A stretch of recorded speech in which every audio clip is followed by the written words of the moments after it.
ദുഷ്യന്ത മഹാരാജാവിൻ്റെ മകൻ ഭരതൻ ഈ രാജ്യം ഭരിച്ചതുകൊണ്ടാണ് ഇതിന് ഭാരതമെന്ന് പേര് വരാൻ കാരണമെന്ന ഒരു പഴമൊഴിയുണ്ട്.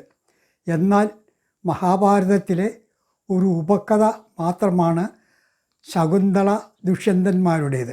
അതാകട്ടെ ഒരു സംഭവത്തിന് ഉപമയായിട്ടാണ് വ്യാസൻ അവതരിപ്പിച്ചിരിക്കുന്നത്.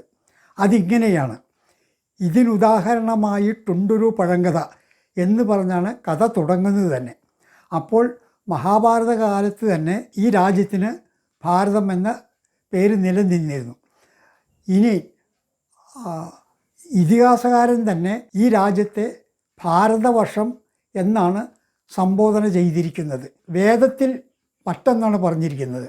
അതെന്താണെന്ന് നമുക്ക് നോക്കാം. ഉത്തരം യത് സമുദ്രസ്യ ഹിമാദ്രേ ചൈവ ദക്ഷണം വർഷം തത് ഭാരതം നാമ ഭാരതി തത്ര സന്തതി. അതായത് ഹിമാലയത്തിൻ്റെ തെക്ക് ഭാഗത്ത് സമുദ്രത്താൽ ചുറ്റപ്പെട്ട് കിടക്കുന്ന ഈ ഭൂവിഭാഗം ഭാരതവും അവിടെ വസിക്കുന്നവർ അതിൻ്റെ സന്തതികളുമാണ്. ചുരുക്കി പറഞ്ഞാൽ ഭാരതത്തിൽ ഉള്ള സർവമാന ജീവജാലങ്ങളും ഭാരതമാതാവിൻ്റെ മക്കളാണെന്ന് സാരം. അല്ലാതെ ഒരു രാജാവിൻ്റെ ഭരണനേട്ടം കൊണ്ട് ലഭിച്ചിട്ടുള്ള ഒന്നല്ല.